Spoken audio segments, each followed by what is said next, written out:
Net PYQ 2012 के second lecture में आपका स्वागत है। पिछले वीडियो में हमने प्रश्न नंबर 1 से लेकर प्रश्न नंबर 17 को सॉल्व किया था और देखा था कि क्या क्या उसके सही ऑप्शंस है और आपने नोट भी किया था। अब हम देखेंगे क्वेश्चन नंबर 18 के आगे। फिर से हमको एक सेम पैटर्न देखने को मिलता है जिसमें हमको दिखती है एक सूची और दूसरा दिया हुआ है सूची 2, सूची 1 एंड सूची 2। सूची 1 में हमको देखने को मिलता है प्रबलन की प्रस्तुति। ठीक है, किस प्रकार से प्रबलन को क्या किया जाता है, प्रस्तुत किया जाता है। और इसमें आपको दिया हुआ है सूची 2 में प्रबलन के प्रकार। सबसे पहले आपको यह मालूम होना जरूरी है प्रबलन क्या होता है। प्रबलन यानी रीइंफोर्समेंट। ठीक है, तो जब हम रीइंफोर्स की बात करते हैं मतलब किसी चीज को क्या करना, दोबारा से करने के लिए क्या करना, फोर्स देना, है ना। पहले आपने एक ऑब्जेक्ट था ए से बी की ओर, यहां से लेके आपने क्या किया, बी तक फोर्स लगाया। ठीक है, लेकिन अब आप चाहते हैं कि बी से लेके ये चीज कहाँ जाए, सी पे जाए। तो आप क्या करेंगे, फिर से फोर्स लगाएंगे, है ना, रीइंफोर्स करेंगे। ये चीज यहाँ से आगे खिसक नहीं रही है। ठीक है, आप क्या करेंगे, फिर से इस पे दबाव डालेंगे, फिर से इस पे एक्स्ट्रा प्रेशर देंगे और क्या करेंगे, चीजों को रीइंफोर्स करेंगे। वही कहलाता है आपका रीइंफोर्समेंट। प्रबलन के प्रकार आपको दिए हुए हैं। सबसे पहला आपको दिया हुआ है सकारात्मक प्रबलन, ठीक है, पॉजिटिव रीइंफोर्समेंट। दूसरा आपको दिया हुआ है नकारात्मक प्रबलन यानी कि नेगेटिव रीइंफोर्समेंट। तीसरे में आपको दिया हुआ है यहाँ पे सकारात्मक दंड, पॉजिटिव पनिशमेंट। और चौथे में आपको दिया हुआ है नकारात्मक दंड यानी कि नेगेटिव पनिशमेंट। ठीक है, और यहाँ प्रबलन के आपको दिए हुए हैं प्रकार। ठीक है, तो मान लीजिए आपको यहाँ पे इनमें से कुछ भी नहीं मालूम। पहला आप पढ़ते हैं क्या दिया हुआ है, व्यवहार को कम करने के लिए अप्रिय उद्दीपक की प्रस्तुति। दूसरे में दिया हुआ है व्यवहार में वृद्धि के लिए अप्रिय उद्दीपक का हटाना। तीसरा दिया हुआ है व्यवहार में वृद्धि के लिए सुखद उद्दीपक की प्रस्तुति। और डी में दिया हुआ है आपको एस में व्यवहार में कमी के लिए सुखद उद्दीपक का हटाना।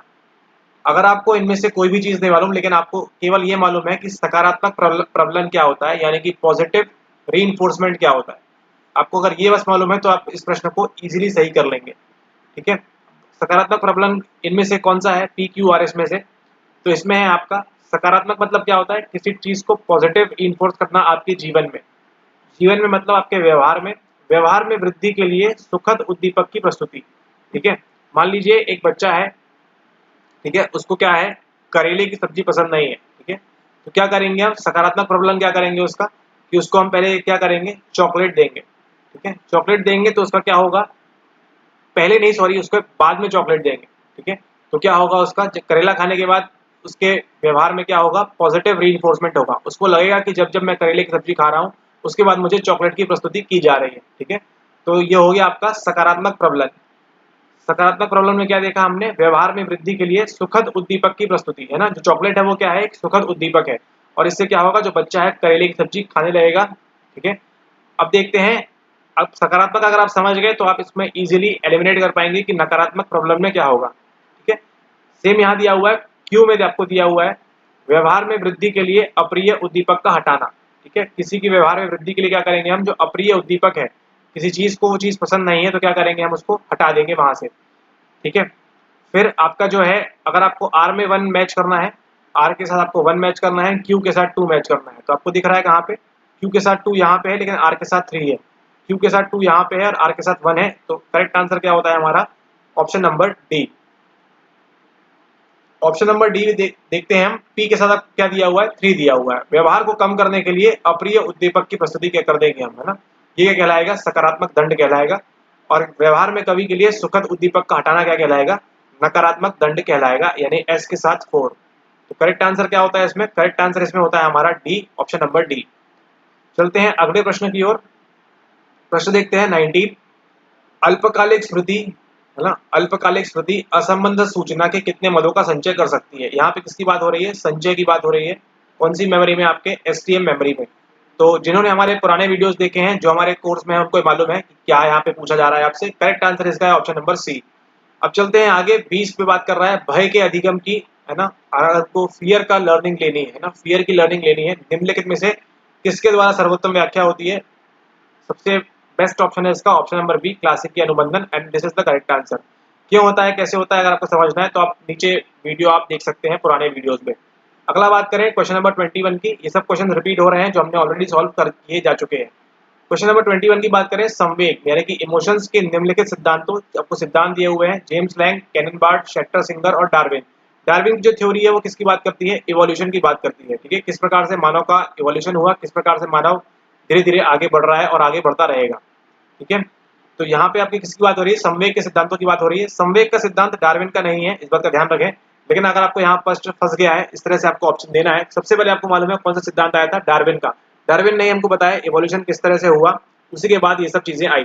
तो हमको देखना है ऑप्शन नंबर 4 जो है हमें सबसे पहले आएगा। तो हमारे पास दो ऑप्शन बचते हैं, ए और बी कैंसिल हो जाता है, बी और सी में से हमारा करेक्ट आंसर होगा, ठीक है। अगर आपने एनसीईआरटी को प्रॉपर्ली पढ़ा है, जो हमको बोलते हैं हमारे कोर्स के स्टूडेंट्स को भी और बाकी स्टूडेंट्स को भी, अगर आपने एनसीईआरटी पढ़ी है अच्छे से तो आपको ये आंसर बन जाएगा।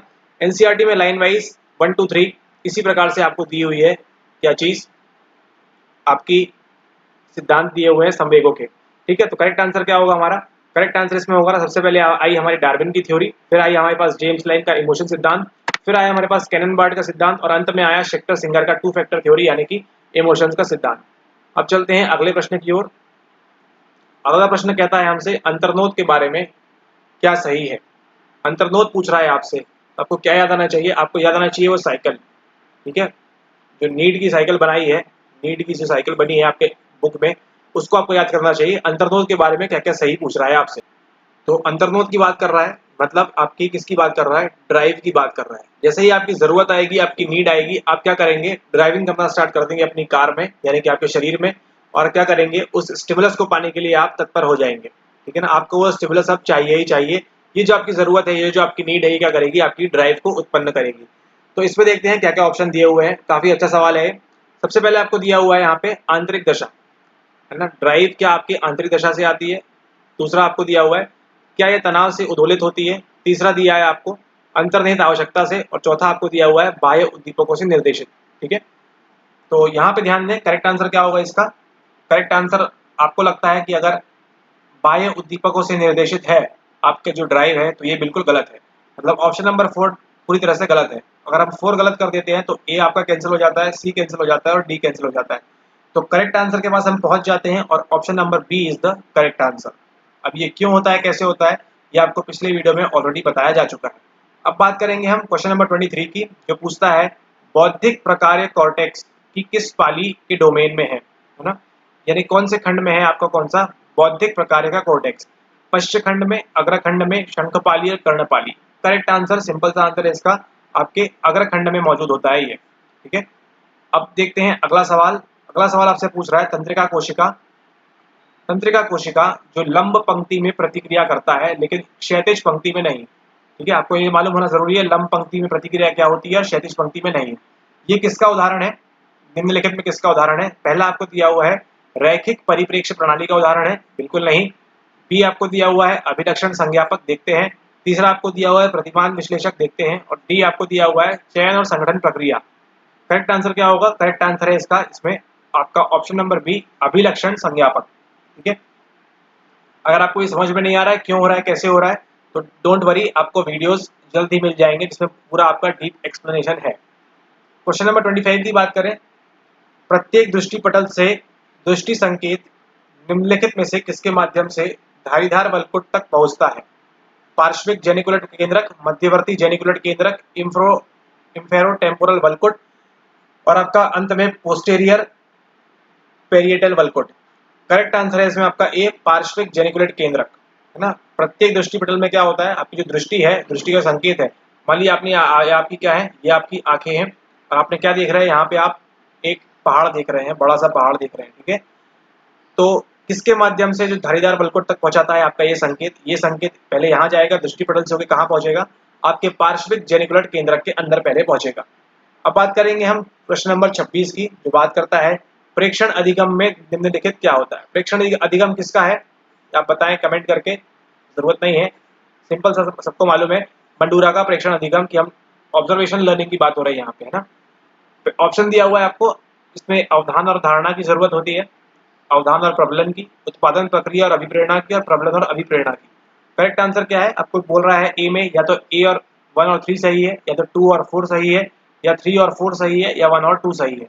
करेक्ट आंसर क्या होगा इसका, करेक्ट आंसर है इसका ऑप्शन नंबर ए 1 और 3 सही है। यानी कि ऑब्जर्वेशन लर्निंग के लिए, प्रेक्षण अधिगम के लिए आपको क्या चाहिए, अवधान अटेंशन चाहिए और धारणा चाहिए, ठीक है। साथ ही साथ आपको क्या चाहिए, प्रोडक्शन प्रोसेस उत्पादन प्रक्रिया करनी होगी और आपको मोटिवेशन भी चाहिए होगा। तभी अगर आप मोटिवेट होंगे तो ही आप क्या करेंगे, प्रेक्षण से सीख पाएंगे, ठीक है। ओके, अब देखते हैं आगे के प्रश्न। अगले प्रश्न में पूछ रहा है आपसे, निम्नलिखित में से कौन से कारक, ऐसे कौन से कारक है जो क्या करते हैं, चाक्षुष गवाह के साक्ष्य की परिशुद्धता का कम करते हैं, है ना, परिशुद्धता को क्या करते हैं, कम करते हैं।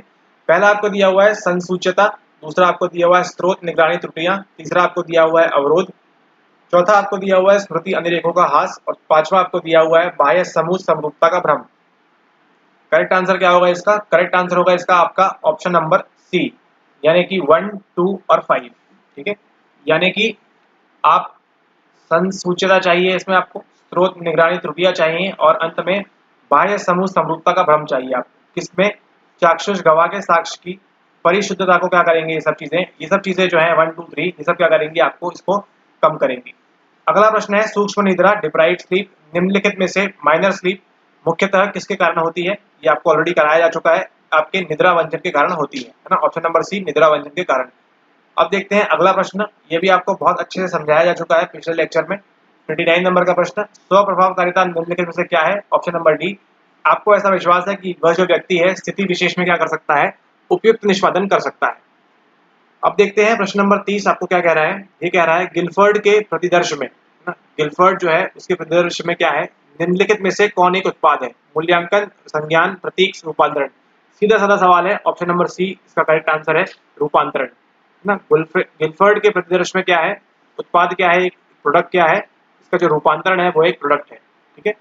तो इस वीडियो के लिए इतना ही, अगले वीडियो में हम देखेंगे प्रश्न नंबर 31 से 34 के लिए ये करेंगे, जो आप कमेंट करके पूछते रहते हैं कि सर ये वाला करवाइए, तो इसमें क्या दिया हुआ है, आपको एक पैराग्राफ दिया हुआ है और इसको सॉल्व करेंगे हम उस बेसिस पे, ठीक है। मिलते हैं अगले वीडियो में, thanks for watching, have a nice day ahead. और अगर आपने टेलीग्राम चैनल ज्वाइन नहीं किया है तो आपको क्या करना है, टेलीग्राम चैनल आपको ज्वाइन कर लेना है। Okay, all the best.